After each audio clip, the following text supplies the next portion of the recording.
Good evening, Baruchim Abbaim Rabotai. Welcome to another edition of our Thursday night's class. First, a technical announcement. Next week, Thursday night, there's no class because we are doing the Boomerang in Israel, and everybody should please join. But let me see if we got a card to do that. But yeah, so as we do every year, the Thursday night before Lag BaOmer, unfortunately we don't do a shiur because we go. Technical things that are important to know about a little bit is this coming week, in the middle of the week, Tuesday night, Wednesday, is Yudalid Iyar.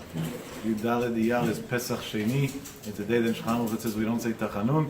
But besides for that, the Sephardic Jewry accepted that day as the Yomad de Hilula, the day of the Hilula of Rabbi Meir Baal Hanes. Zchutei Yagen Aleinu. So make yourself a note in your phone now and your calendar that on Tuesday night or Wednesday you should light a candle L'ilui Nishmat of Meir Baal Hanes, because Meir Baal Hanes said that whoever is the one who's going to connect with him, he'll take care of him from upstairs. We know that from a story, not from superstitions like many other things. But from an actual story with Meir Baal Hanes himself. Meir Baal Hanes had a sister-in-law that was taken captive, and then they put her into a prison, and he wanted to get her out of prison. Now in those days there were no lawyers, and no judges, and no nothing. People did whatever they wanted. So the way to get a person out of prison was through bribes. So he went to bribe the Sar Beit HaAsurim, Chazal say, the guy in charge of the prison, to get his sister-in-law out. I think it was the sister-in-law. And Chazal say that when he went to bribe him, he said, the guy told him, I'm not taking the money. So he said, why not? He said, because if the king will find out that I took money to let her go, he's going to get angry at me and he's going to kill me. So what's it going to help, the money? I'll be dead. So he said, but how would he find out? He said, because somebody may tell him. He said, so you know what, I'll give you double the amount of money. It's like this, you'll have money for yourself. And just in case you suspect that somebody's about to tell on you, you'll give him a few dollars to shut him up also. He still didn't want to accept it. He still said it's not good. So they didn't understand what's going to be over here. So Chazal say that he told them, you know what, I have another solution for you. That in case you have a problem, say Elahad de Meir Aneini, the God of Rabbi Meir should answer me, and everything will be okay. And Chazal really say that the guy took the money, let him out, whatever, he had a problem, he said Elahad de Meir Aneini, and it worked out for him.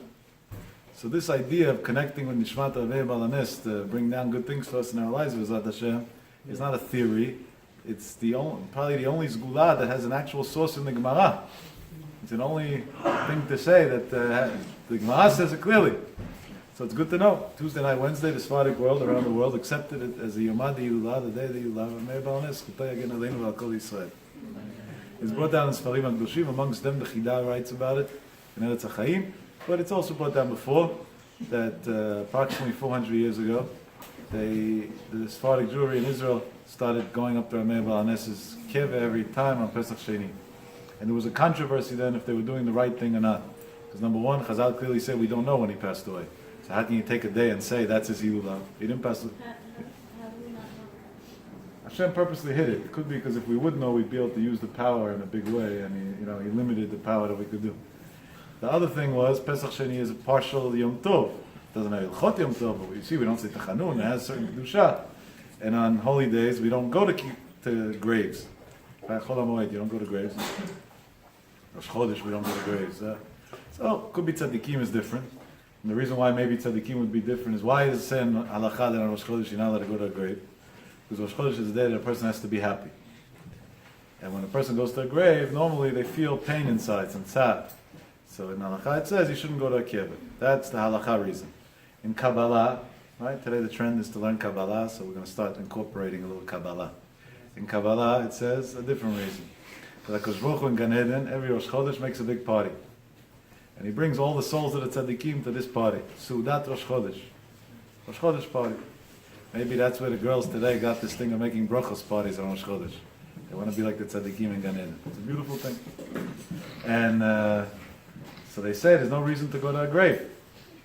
Because if the guy was a Rasha, why are you going to his grave in the first place? And if he was a tzaddik, so he's not there anyway. So what are you going for?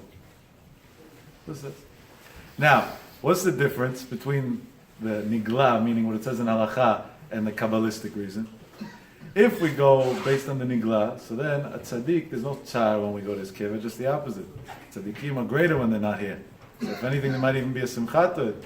Like, I'm sure by Yochai and like Boma, nobody's crying. It's one big party, right? There's music 24 hours straight, except for a few minutes of shacharit in the middle. Because it's a big schut that a tzaddik upstairs is protecting us, is protecting the whole generation. So then, on Rosh Chodesh, you can go to a grave of a tzaddik, because the whole reason is you shouldn't cry. But by a tzaddik, you won't cry, so then you'd be allowed to go. But if the reason is that his neshama is not there, so then you're allowed to go, you're just wasting your time. But I'll tell you a good solution. Rav Kaduri once said a good solution, and other Kabbalists before him already said it as well. I don't know why he didn't quote it. That if a person has no other choice but to go to a grave of a tzaddik on Rosh Chodesh, he said, if not to go is better, go a different day. The best day to go would be Erev Rosh Chodesh. Because Rabbeinu Ari writes that Erev Rosh Chodesh, the neshama, the tzaddik comes down in a stronger way into the kever than the whole month. But if a person ended up going Rosh Chodesh, so then he should do two things. Before he leaves the grave of the tzaddik, he should leave a rock on the actual grave, and under the rock he should put a paper with his name and his mother's name. Why? So like this, when the tzaddik comes back after Rosh Chodesh, he knows that he was there. That's what it says. Interesting. Very, very interesting. So a lot of people had a complaint. Why are they going Yudalidiyah to Amei Balanes? That's the day they pick. Pesach Sheni, it's Yom Tov. Don't go to Kibbutz Tzaddikim. And there was a big argument about 400 years ago between the rabbis if to go or not to go, if to observe this or not to observe this. The second year that they were going to go, they had so many people that wanted to join already that the room was very small and there was no place. People wanted to go in, there was no place. So the people, the Vad HaHekdesh that was in charge over there, decided that they have to make renovations to expand. So today we bring a contractor, a little bit we break some walls, permits, no permits, whatever it is, and we figure it out, we do it. Then there wasn't such a thing, so everything was manual. To do things manual was a problem. They took down a few walls, but then they realized they had two big heavy pillars that were right on the two sides of the kibbutz. And that's what was taking up the most room. And they didn't have a way to take it, to move them. And they were scared to break them down completely because it was holding up the ceiling. And you break them down, and the whole thing comes down. So they decided, this is a very interesting way of going about construction. Don't ask me how this works scientifically, because I don't see how it's to work. This is what they decided to do. That all the people are going to come a day early to the Hilulah. And they're going to, all the people together are going to each one put his hands over there, and they're going to push the two pillars to the sides. I don't know. I don't think that's physically possible, but that's what they decided to do. So the Chidah brings down, they went and they did it. They went to one pillar, they pushed, of course it didn't move. But towards the end, after a lot of hours, it was already the Yulav of Mei Balnes, the night, and suddenly the pillar moved to the side and they had more room. Now they had another one to do. When they came to do the other one, everybody said, no, the first one took half a day, it's nighttime, we have no strength, we're going to sleep, we'll do it tomorrow. So they agreed that everybody's going to come back the next morning and they were going to push the other pillar to the side as well. And then this happened, and by the time they came back the next morning, the other pillar was gone already. It moved on itself. And it was brought down in Sfarim HaKadoshim that was a haskama, an approval from Shamayim to this idea that the Sephardic Jewry did, that they took Yudal Adiyah and made it into the day of the Yulav HaMei Balanes. An additional thing to think about, and I'm saying this because there was discussions this week in some of the websites, and speakers that mocked this idea of Yudal Adiyah being HaMei Balanes. It's just because they never learned. It's a shame. Maybe they should go learn before they speak. Is that in Jerusalem, for those of you who spent time in Jerusalem, you may have went to a place that's called Kever David HaMelech. The grave of David HaMelech. Not far from the Kotel. Now, if you understand, historically, I'm not so convinced that David HaMelech is actually buried there. There's a very large historic case to say that it can't be David HaMelech's grave. Bifrat, that there's a mosque on the top of it, and another mosque on the side of it, and another Beit Avodah right there. To say that exactly, the whole thing doesn't add up. There's a very large case to say otherwise. Now, of course, there is a case to say yes as well. There was a great rabbi in Israel a long time ago. His name was Maharil Disky.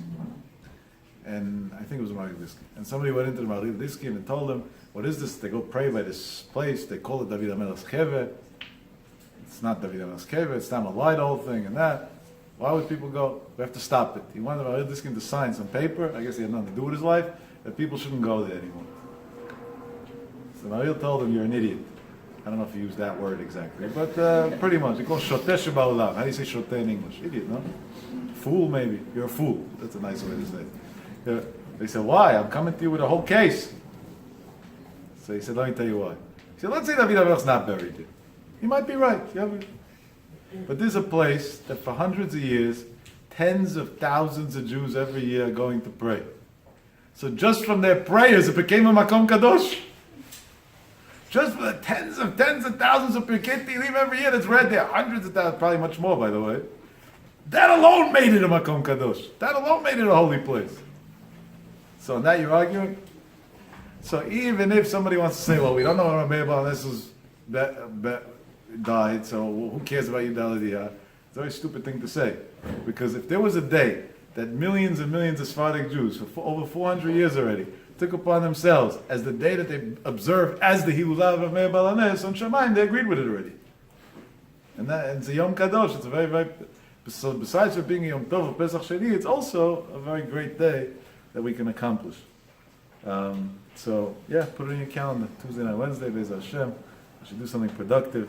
Yichvadash Yomei Balanes. Motzei Shabbat next week. I won't be here Thursday, so I got to talk about it now. It's like Ba'omer. Like Ba'omer we talk about every year. My campaign of going to Israel for Lag Ba'omer is over because I'm tired of repeating myself. Listen to last year's recording, you'll hear why you should do it. But wherever you are, you can have Hashem Baruch Hu come to you. It's also a way to do it.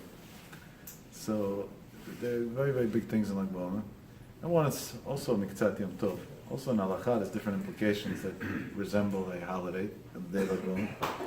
But it's also a day that's very similar to the holiday of Shavuot, because Lag Ba'omer is the day that Hashem Baruch Hu revealed Torah Tasod.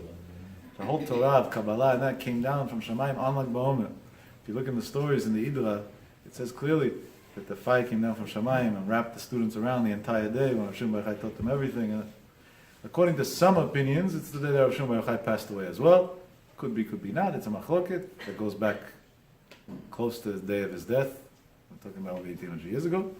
And according to a few opinions, in the Rishonim, it might be the day that Rabbi Kiva's students stopped passing away as well.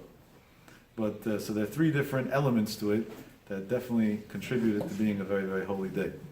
Any day that Torah Tasod was given is going to be a very special day. And I want to tell you, not a pshat, this is a remez. It's not, don't take this literally, but I think there's something to it anyway. I heard this one year from some guy who made an impression on me as a big tzaddik. I met him in Miron Lag Ba'omer, and I don't know who he is, but he looked interesting and he knew a lot of Torah. And when I saw him praying the mincha the eve before Lag Ba'omer, that's why I went to speak to him.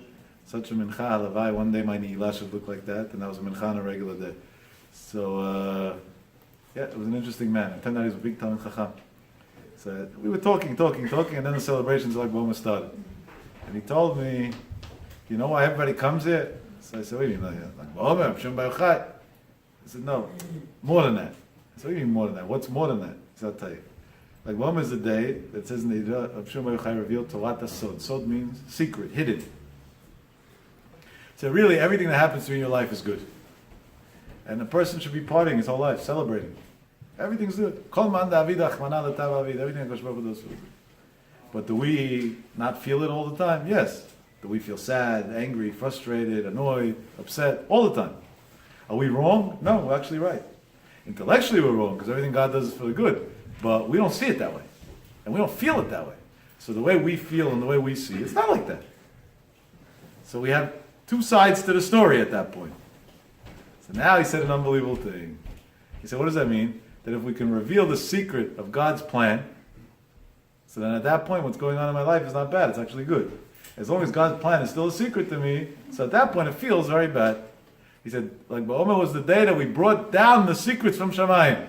So that's the day that Kosh Baruch Hu says, Daven, that your secrets of your life that you don't understand, that your confusion should straighten out. And you'll be able to have a happy life from there on, because life will make more sense to you, and you'll be more content with what's going on.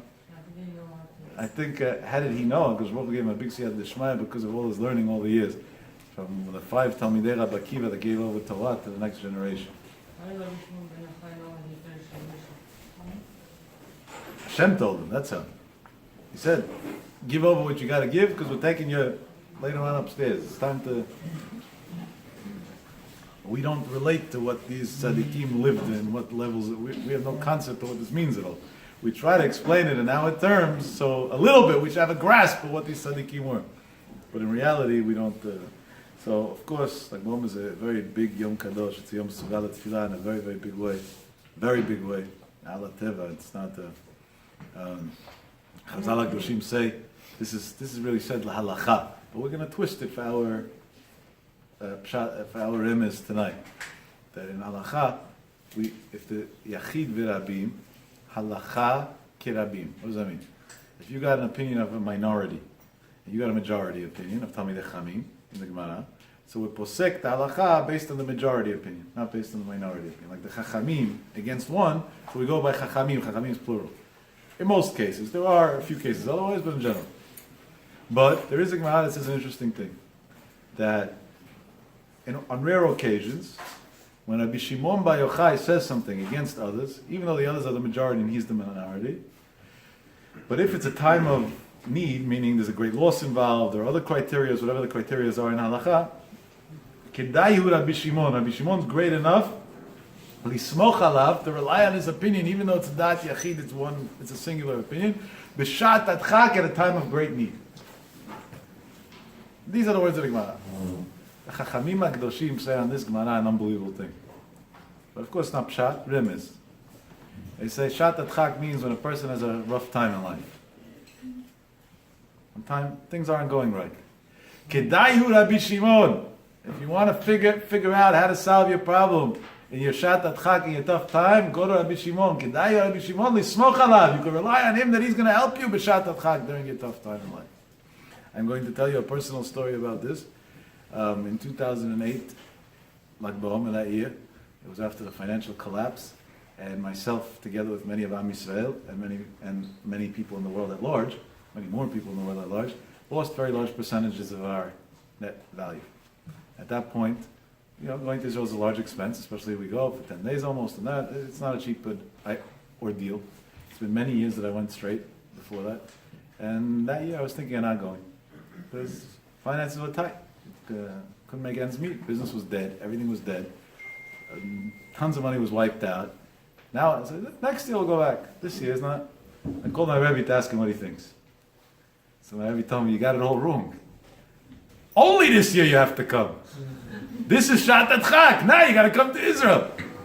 Before that, the year before, it's great you came, but that you didn't see clearly why. Now that you can't do it is what you got to do it. I said, okay, Rabbi, if you say so, whatever you say, I said, but Rabbi, this is going to be getting into debt. I'm not so sure this is smart. He said, if you go with Emunah Pshuta, don't worry about it. But it has to be real. I said, real it is. It's been many years that against all odds I went to Mion and I turned the world upside down to go. And we're going. I went. On my flight on the way back, on the plane, a gentleman sat near me, discussed with me some business matter, and I closed the deal on the plane. By the time we got off, the deal was already done. And I made all the money that I had for my expenses at Lag BaOmer, plus enough to live a good few months going forward. Kedayu Rabbi Shimon lismoch alav v'shat adchak. Shimon said, you came to me even though it didn't make sense. I'll take care of you even though it doesn't make sense. Unbelievable. Now, is this going to work for everybody? I don't know. I'm not responsible. Don't come sue me afterwards. Leave me out of it. I'm just sharing with you a thought, a feeling, and a story. Probably, what if you can't go there? If you're Kohanim don't go there. They built the section for Kohanim, but actually inside Kohanim don't go today. It's still like... Not so much because of Rabbi Shimon, by the way. Tzadikim, their body doesn't have tumah according to most poskim, so a Kohen would be allowed to go. It's because around there's a bunch of other graves, so we don't know what's going on exactly. That's the bigger issue. But between the two, there's definitely an issue. So they make a ramp that's high up. The Pi Halacha is called a separate entity. It's like this is not an issue. That it's called the place of the Kohanim. The Kohanim have an arrangement over there. Years ago, the tzaddikim weren't so happy. And nobody said against it, but they weren't so happy with people going. Because it used to be, I'll tell you, I'm going, I think almost 22 years now or something, more or less. and it wasn't so kosher what was going on there. People would camp out a week before, and the whole hill was blood from all the slaughtering of animals. And it was one big party. Hashem Yirachel, what was going on there. So of course, on the inside, it was very special. But what was going on in the environment, in general, outside, so the Leisa weren't so happy with it. Today, Baruch Hashem, it's not like that. They already made everything Mahadrin. Even the buses are Mahadrin. There's separate buses to go there for men and for women. And then the buses are not separate for men and for women, so they do whatever the secular Jews don't like. They split it. The men sit up front, the women sit in back. They did everything like super kosher.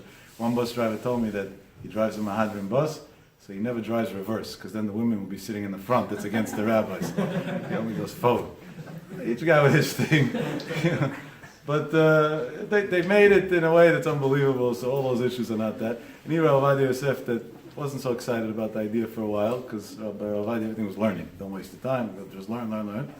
He never spoke openly against it, and he once said why. It was a very famous story, and he brought down the source. I wish I remembered by heart the name. But one of the great Kabbalists at Tzfat, I think it's close to 190 years ago, 180 something years ago. 1 year didn't like something he saw by Miron Lag BaOmer. The next year before Lag BaOmer, he told his community, nobody's allowed to go this year. There was Pritzut there, that, nobody's allowed to go. On the eve of Lag BaOmer, he went to sleep. Rav Shimon Bar Yochai came to him in a dream and told him, you took away my simcha, I'm taking away your life. Get up, say goodbye to your family, part from your community, and goodbye. And he got up and he said goodbye to his family and to the community, and he sent them all to Miron, and on their way to Miron, he passed away. So Elijah said, we see from here that even when there's things that go on sometimes that we don't understand, or we don't agree with completely, Shimon Bar Yochai has a big simcha from this thing. Now this is a big pillar. In Israel there are a lot of big events. Hashem should forgive me, Shimon Bar Yochai should forgive me for I'm not making comparison, chas v'shalom. But last night in Israel, in one of these parks, they had a very big concert. Justin Bieber. L'havdil ben ha'tumah la'tahara, ben ha'kodesh l'chol. And they were busy bragging in the media today, in the Israeli media, that's how I know about it, that it was the biggest event in many years in Israel. It's an outright lie. How many people did they say were there? 61,000 people. That's what they said today on the news. 61,000 bored souls that don't have anything to do with themselves. That's what you went for? Paid top money. Crazy. They say 90% of the crowd were girls between the age of 13 and 17. Sure. Where were their parents that let them go to such a place? I don't know. I say it's a chutzpah, it's an outright lie. L'havdil ben ha'tumah la'tahara ben ha'kodesh l'chol. B'ezrat Hashem, next Saturday night in Miron, the lowest estimate of the police is that there's going to be 500,000 people. And the police doesn't normally like saying big numbers when it's an Orthodox event. So it's probably nearing the 1 million mark already. From all over the world. You can't get a hotel room, you can't rent a car, the whole Israel sold out. Tens of thousands of people. El had 5 flights a day before Lag BaOmer. All the airlines. Wild. People spending unlimited money to come. This is the biggest event. This idiot. This is the biggest event. Now, one day this kid is going to go, right? He's not living forever. I don't know if we just had Meveh Esrim enough for him, depending what he does with himself. I don't know much about it. But a day after that, anybody's going to remember? I'm sure, unfortunately, all of us heard the name called Michael Jackson. Does anybody know when his day of death is? When he passed away? June 25th. Oh, there are people in there? I didn't think so. You got me, man. You just ruined it. No, you were asking seriously. I was asking seriously. June 23rd. All right. You know the Hebrew date? 25th. You know the Hebrew date? No. Anybody plans on going to the Hilulah of Michael? I don't even know where he's buried, but that I'm sure people know. But there we go. Is there going to be 500,000 people by his grave? No. Well, dead. It's over. Next. No more moonwalk dances. No more that. It's all done. It's gone. History. Rav Shimon Bar Yochai, 10 years ago when I was in Miron, it was about 150,000, 200,000 people maybe. 20 years ago when I was in Miron, it was maybe 30,000 people, 40,000 people. I don't know exactly. I'm just estimating rough numbers based on memory. Every year, it's getting bigger and bigger by 10, 20, 30, 40, 50,000 people more each year. And it's further away from his death, not closer to his death. We're talking about close to 2,000 years after he passed away. This is a pellet. This doesn't make sense. This is against everything that rationale says in this world. What's the answer? Kedai Rabbi Shimon. The deep down in the neshama of Klal Yisrael, each Jew understands where he belongs. And to these goyim, these singers, these celebrities, he's dead, it's over, next. But that tzaddik that was Magin on the door until today, Torato Magin Aleinu, his Torah protects us, we all feel connected. People feel drawn. And the beauty is you see every type of Jew there. Ashkenaz, Sephardic, religious, not religious, less, more, this, that, Gerim, every type. There's that any, you pick what type of Jew you want to see, you'll see. Every country, every language, every this, every that. Unreal. Goyim go. It's a weird thing, Goyim. I know a person, I don't know what her title is, but she's some sort of leader, preacher, I don't know, she preaches a lot. She's not Jewish, and she goes with a group, 50 people. I once asked, I said, "What, you crazy? What do you have to do with this? You believe in whatever it is. You don't go to Israel, okay, I understand, because even your religion believes in Israel, but this?" She says, the energy over there's nowhere else in the world to get. We go to get a dose of energy, and then we leave. How does a goy, what are they doing there? Doesn't make sense. But, this doesn't fit the laws of nature. By the way, Hashem shall watch over us every year, Bezat Hashem, but the security also doesn't make sense. We have many B'nai Yishmael, Yimach Shemam, around there, that don't exactly love us, to put it mildly. 500,000 Jews crammed in one mountain. Hashem shall watch over Am Yisrael. And they can't, nothing, blind, they're like stupid, as if they're, why? Hashem Baruch Hai, Kedai Rab Shimon. I was there one year, while there was an Israeli operation going on, and with Katyusha rockets coming in from Lebanon into the northern part of Israel. And we went anyway. And honestly, it was a great year, because a lot of people didn't go because they were scared, so it was more comfortable than that. But and nothing happened, everything was just fine, and we went, we came back, safe, peace, everything was perfect. Nothing. This is the Koach HaTzadikim. When we understand the Koach HaTzadikim, when we connect with the Koach HaTzadikim, Zchutam tagen aleinu b'ezrat Hashem. Now, many synagogues have events like Gomer. Be part of one. It's a nice thing. Join. Go. The bonfire theory is not a fantasy. It actually has very holy sources. Many years ago in the Sfarim HaKadoshim, if it's done right. But, if it's done b'kedusha. But, so yeah, be part of something that goes on like Gomer. Why not? It's a Yom Kadosh. You should definitely should be megan on you, and you should, all the Shat at Chak should go to Sonei Yisrael, and we should be happy and healthy. There is a Gemara, Masechet Bava Kama Daf Nun Amud Aleph. The Gemara says a story about a person whose name was Nechunya Chofer Sichim.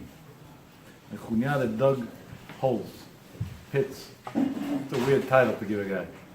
That guy who digs. Right? You know there's a story. I don't believe the story ever happened, even though the guy who said it over said that it did. But there's a Musar scale behind the story, so I like the story either way. So we're going to say it as a mashal, not as a fact.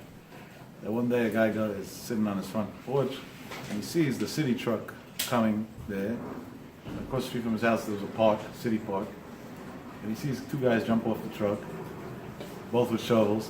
One guy digs a hole, the other guy waits for him to finish, and he fills it up. Digs another hole, fills it up. He says, "These guys are majnun, what's wrong with them?" Then he gets angry already at the mayor and the governor and everybody else. This is what my tax money is being wasted on. So he calls 311. What's going on? You guys are crazy. You're wasting tax money. Look, they're digging holes and filling them up. Digging holes, filling them up. The lady on the other end of the phone says, "It can't be. We got to check." On hold, the music, 25 minutes later, after hearing Bach, Beethoven, and everything in between, she gets back on the phone and says, "We figured it out." What? There's really on this truck, there's supposed to be 3 people. One guy digs a hole. Second guy sticks in a flower. Third guy fills the hole back up. Today, the guy that sticks the flowers in was missing. So the other 2 continued their job as usual. The story obviously didn't happen, right? But behind the story, there's a big Musar Askir. Shlosha shutafim yesh ba'adam. The 3 partners to a person.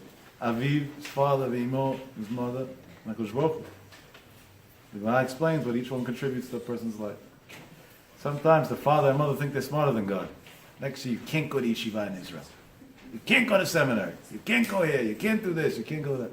That's like 2 people digging a hole and filling it up. No one's going to come out of a kid like that. And if anything comes out, it has nothing to do with his parents. It's because the kid made himself who he is. That's called a self-made man. So shashutafim. If you don't have HaKadosh Baruch Hu putting in the flour, then what's the hole's worth? What's it all worth?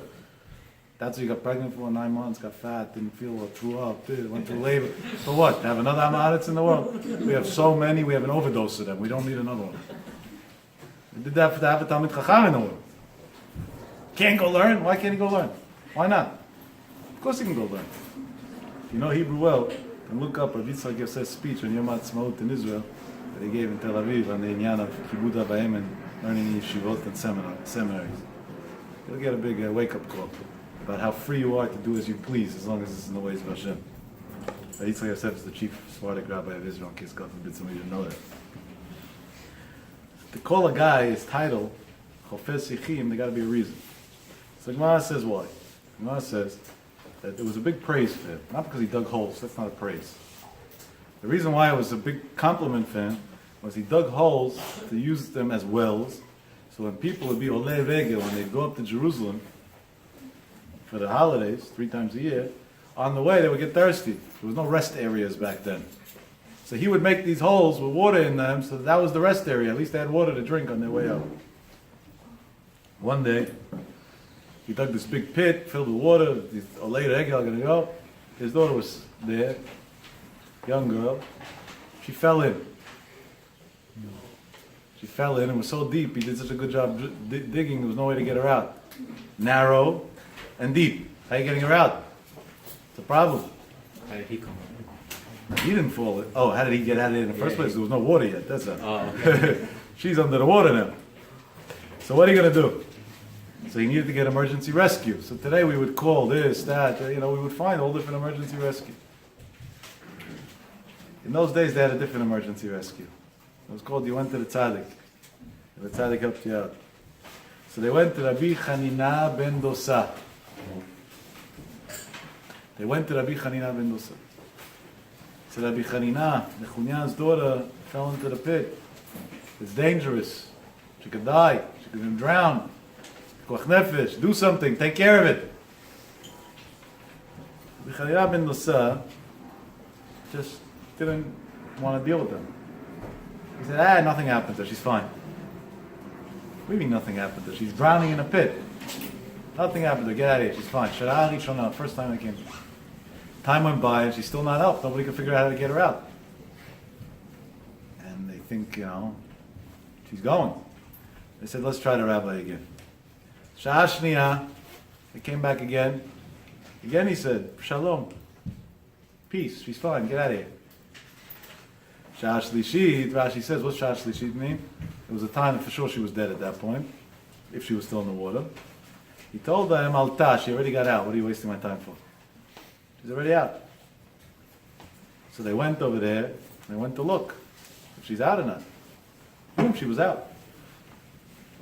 So they asked her, they asked him, how do you know that she's out? You weren't there, nobody told you, we thought she's not out. We thought she was dead. So he said, that, and the words of the Gemara is, they asked him, China Viata, are you a prophet? Do you have prophecy?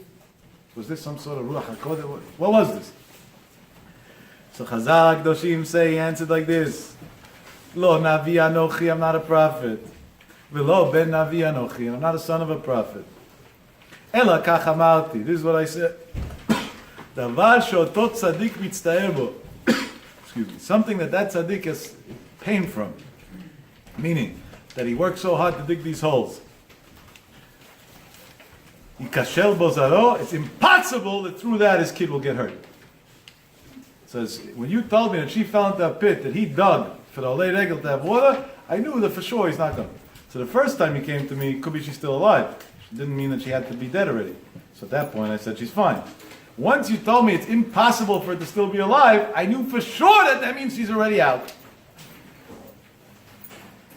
How did it happen, bud? So Chazal say over there that they asked the girl what happened, and what turned out was a nest happened. Avraham Avinu came from Shamayim and took her out. Not bad, huh? That's a good first responder to that. Avraham Avinu himself, what? Why Avraham? Very simple. Avraham was Isha Chesed, the symbol of chesed. And what type of chesed? Feeding people, right? The four doors by the tent. So the Isha Chesed went to save the daughter of the Isha Chesed. But now listen to this, and over here we have to say a big shot. Comes the Gemara and says, Amar Avacha. Avacha says, Af al pi ken, even though his daughter had such a great miracle, she was saved by Avraham Avinu from the pit. Meit beno batama. Years later, his own son died of thirst. Why? Comes the Gemara and says, Shakosh Baruch Hu medakdek im hatzadikim kachut hasa'ara. That God deals very harshly with the righteous.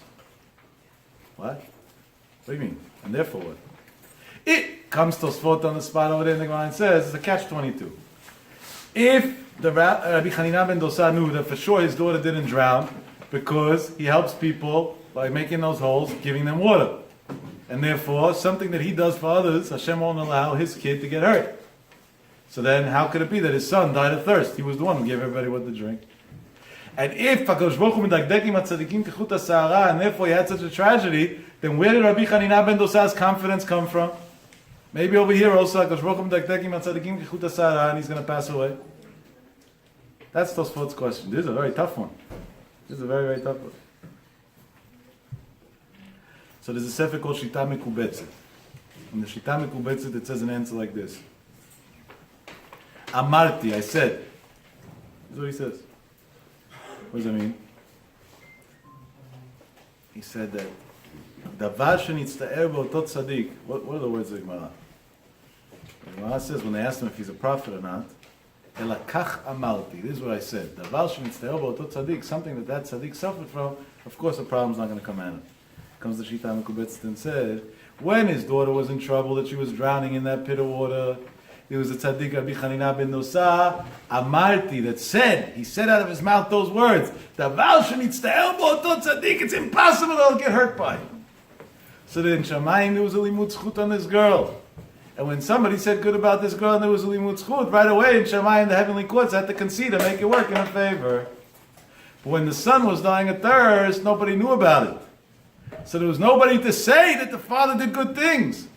And when the lack of somebody to say the good is what cost him his life.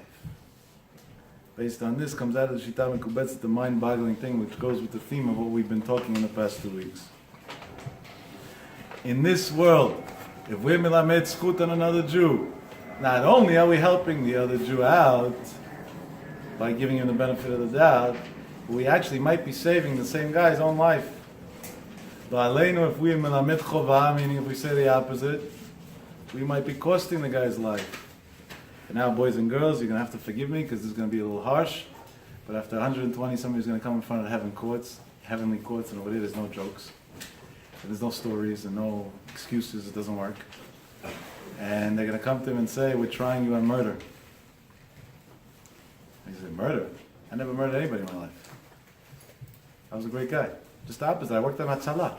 I used to save lives all day. I was an Hatzalah member. I had 2 radios, not just one. One keneged Zachor, one keneged Shamor. I had lights and sirens. I woke up the whole Main Street every night when I went on a call. I made sure. There's no cars, but who cares? Let's turn the lights and sirens on and make a lot of noise. I'm a macho man. I'm an ambulance driver. Me? Murder? And they're going to tell him, you had a friend that was sick. And instead of saying what a great guy he is, you said, he deserves it. You know what a stupid guy is? You know what things he did in his life? No, God got even with him. And if you would have said a limud zchut on him, you would have lived. But because you didn't say a limud zchut on him, he's not in this world anymore. You killed him. Frightening or not? Is this a wake-up call? How careful we got to be what we think and say about people?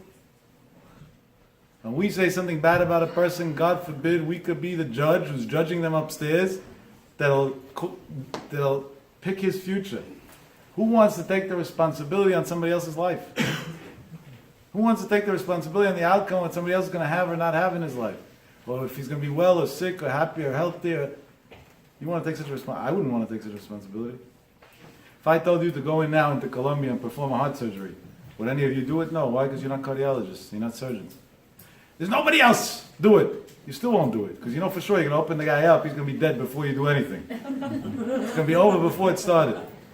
So you're not Beit Din Shamala, so don't mix into Beit Din Shamala. Hashem judges, you don't judge. Don't get involved in God's territory. And if you are able to judge, that means you are getting involved in God's territory. So then God's going to hold you accountable like himself. Any wrong thing that you did, you're the judge. What do you mean? Judge did something wrong, you get fired right away. So it's not worth it. You got nothing to gain by judging another Jew, and you have everything to lose. So why would you do it? What would be the point? What would be the benefit to do it? So let me tell you, we have a schut, Rabbi Abraham helps us out, he records and puts on WhatsApp and this and that, shiurim, so it goes out to different places. As a result, I get a lot of good things. Stories, people call me with stories and that. Somebody called me on my way to a doctor today, not today, sorry, on the way to the doctor on Tuesday, and told me an amazing story. The person is a man, I don't know how old he was, I felt uncomfortable grilling him on too many details. Tell me hello, he told me a name. I didn't give permission to repeat the name, that's why I'm not saying. He said something wild. He said, I want to tell you how important it is to judge somebody favorably. So I said, okay, yeah, let me hear. He says, that was your theme, I want to tell you something. I said, tell me. He said, last week, on Friday, meaning Shabbat, he told us to me this week, Tuesday, so this past Friday. He told me where he lives, Mishum Kodam, with the Jewish community in that area, I don't want to say a name, but a regular Orthodox neighborhood with it, you know. He went to a local supermarket for Shabbat. And he was going to go pay for his items. And somebody started yelling and screaming at him. What are you cutting the line for? What are you, stupid? What are you this? What are you that? It's Friday, we're all in a rush. You're arrogant, who do you think you are? On and on and on and on and on and on and on. He says, you know what the saddest thing is? I didn't respond to the person, and I don't even know who he was. Because I didn't mean to cut any line. I'm just simply blind. So I didn't see that there were people there. What do you think is going to happen to that person one day? When they come to Shammai, they say, you not only embarrassed the Jew in public, a blind person who's suffering his whole life because you didn't even care enough to pay attention that he was wearing sunglasses and had a stick and could barely get around. And somehow, miraculously, people helped him in the grocery store to get his few items because he had nobody else to do it for him. Cut you online. Big deal, so he cut you online, who cares? And even if he wasn't blind, so somebody cut you, so what? That's a reason to yell. Where was your Dan Lekav Schut? And over here we clearly see where the Dan Lekav Schut was. I told him that as a friend, I said, I don't want to pry into your business, but if you don't have somebody to do your shopping, let me know, I'll go do it for you every week. Because what do you need to get involved with these people? People today are not stable. They say whatever they want. They don't have limits. And you don't deserve to put up with this. It's not, if you don't have some. So he told me, no, normally he has a guy that goes with him and that gets paid or whatever, I don't know, that takes care of it. Happens to be that Friday the guy couldn't do it, and he wanted a specific item, so he figured he could make it to the store, he already knows how, I don't know how, but he has a way to make it. Maybe people helped him on the street, maybe. And he'll ask one of the workers, or somebody will ask to help him for the item, and I'll go pay for it, I'll give him a credit card, so they'll take the money, whatever, they'll be able to do it. That's what he figured. He said, but in general, it's not an issue.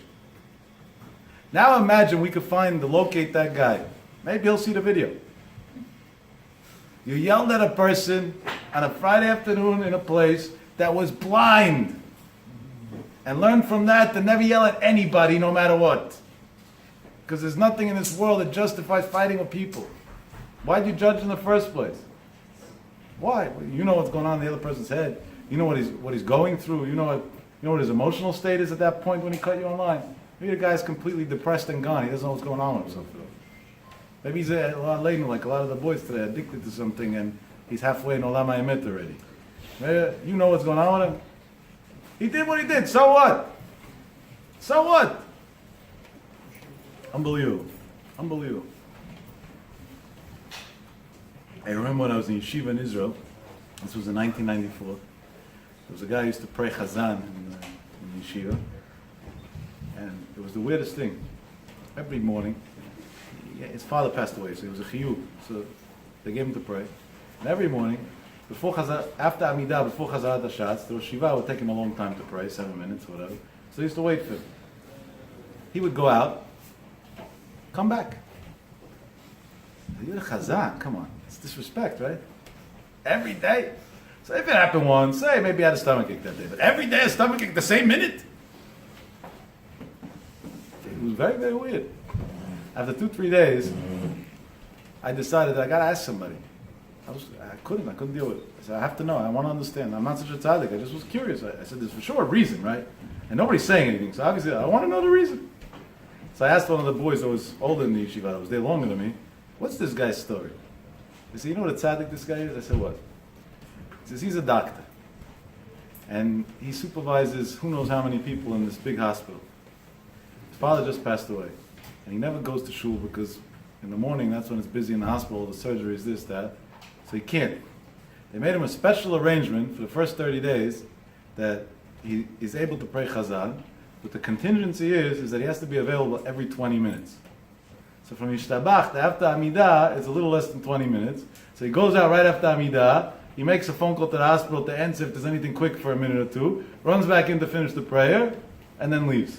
And the yeshiva lets it because of the hakarat hatov that he saved the life of the Rosh Yeshiva more than once. Even though really yeshiva should tell him the halacha, the doctor doesn't have to pray chazan for his father. His saving lives is a much bigger ilui neshama. But because it's by him an emotional thing, and he saved the Rosh Yeshiva's life a few times, so because of that, they let him do it. So here's a guy that we could say, what's his problem? Why is he leaving? And in reality, is a tzaddik that's beating all odds. He's running a medical operation that's huge, saving countless lives, going out for a few minutes to be able to, according to the criteria, is to make sure everything's going okay. And in a second, anybody would have wrote him off. Like, what type of person is this? Disrespects the yeshiva, goes out like that in the middle of every day? Don't judge. Come Chazal HaKadoshim and say, Al tadin et chavercha ad shetagia limkomo. The literal translation means, don't judge your friend until you get to his space. What does that mean, until you get to his space? So Shalom Shadon brings down already from generations before him an unbelievable thing. Shalom brings down that in the Pirush on Pirkei Avot, there's 2 or 3 volumes from Shalom Shadon Pirkei Avot. In there I saw it. He says, Ad ladin chavecha, don't judge your friend, ad shtagil and komo means like this. Until you didn't have the same childhood as he has, the same rebbes as he had, the same friends, the same enemies, the same financial circumstance, the same medical circumstance, the same sleepless nights, the same struggles, the same emotional battles. Who are you to judge? If you would have been in that situation, you would have been doing the same thing. Who are you to judge?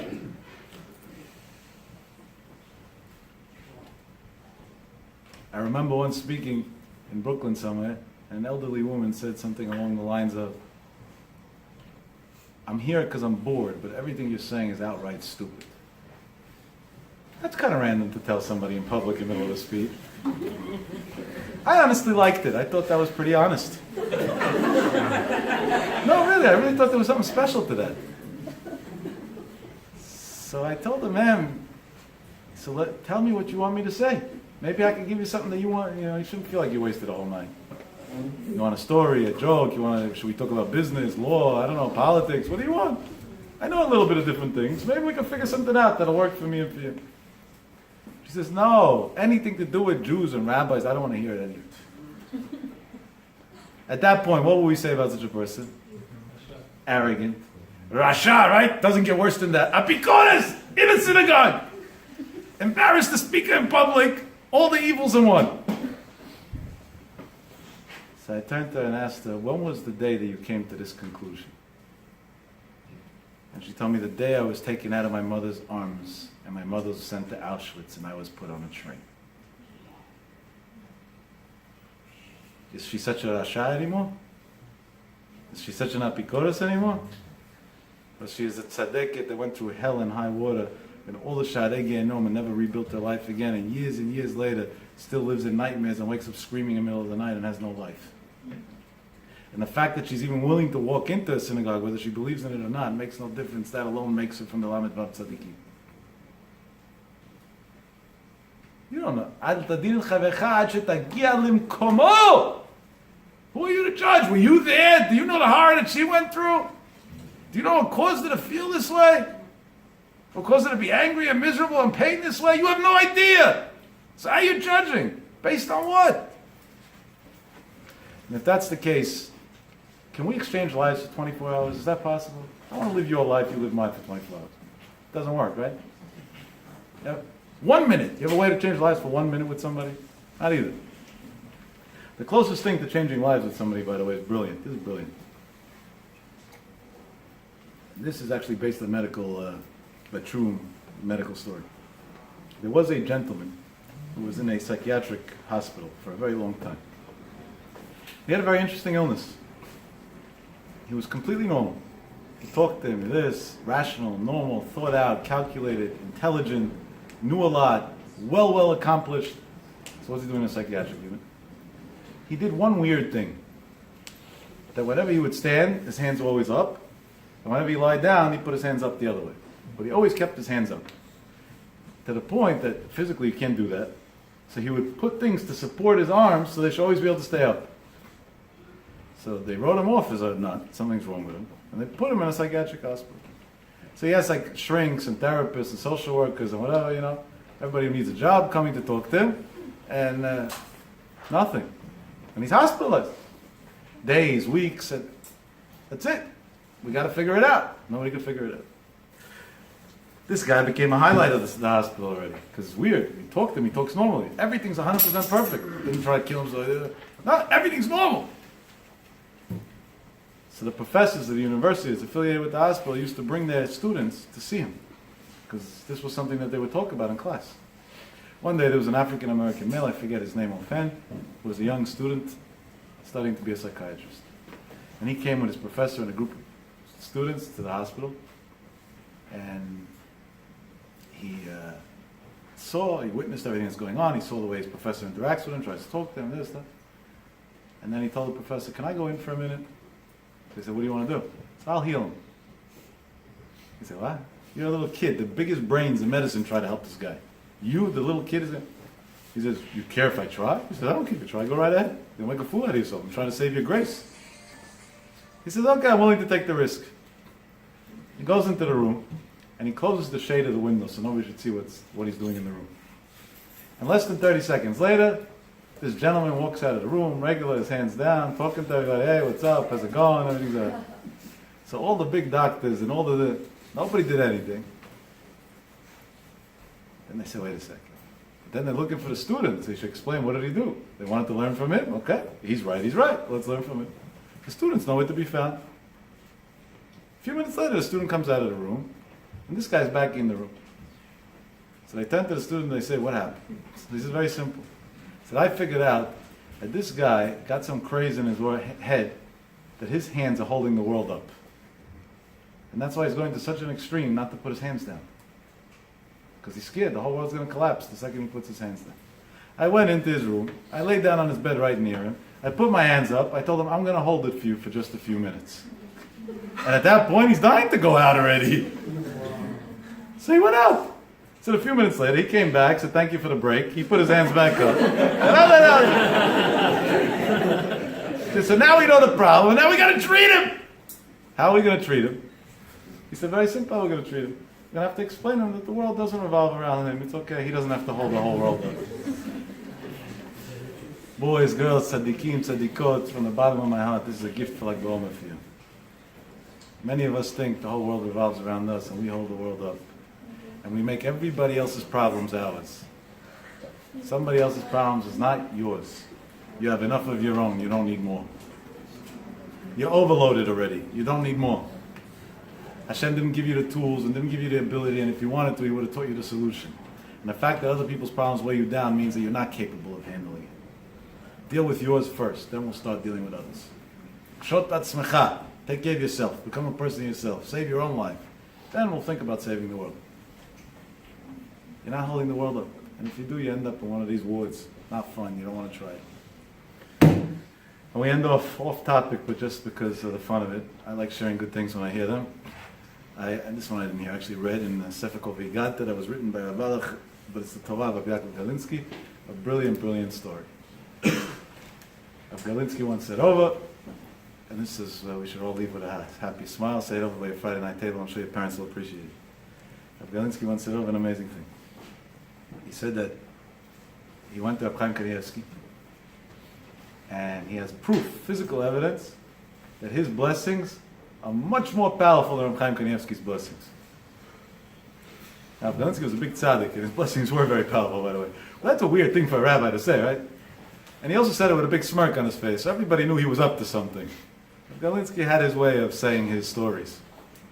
So they told her, Bianca, what do you mean? Could be, but prove it. He says, I'll prove it to you. So he said, how you gonna know? What's the proof? He said, I went into Reb Chaim Kanievsky one year, Chol HaMoed Pesach. And when I went in, I heard that he made a Siyum HaShas on Erev Pesach. Chaim Kanievsky, makes every year Erev Pesach in the morning. Siyum on Bavli, Yerushalmi, Sifra, Sifri, and Mechilta. The whole Torah, in other words, every year. Learns the whole Torah every year. He says, and when I heard that he made a Siyum HaShas like that, I was very impressed. I didn't know he does it every year. So I gave him a blessing. That Hashem should help. The next year you should do the same thing again at Pesach. He said, and Chaim smiled and he said, Amen. And then what do you do when somebody gives you a blessing? You have to bless him back. What's the blessing back? You say two words. V'chen lemo, same to you. He said, in the next day of Pesach, Reb Chaim Kanievsky finished the whole Torah, and I didn't. So my blessing for him worked, but his blessing for me didn't work. So you see that my blessings are greater than Reb Chaim Kanievsky, of Galinsky and Vigat. Because Baruch Hu should help that we should be from those who always say good about Am Yisrael and always bless Am Yisrael. And that's good. Hashem should say, see and say good about us. Ad 120. Amen v'amen.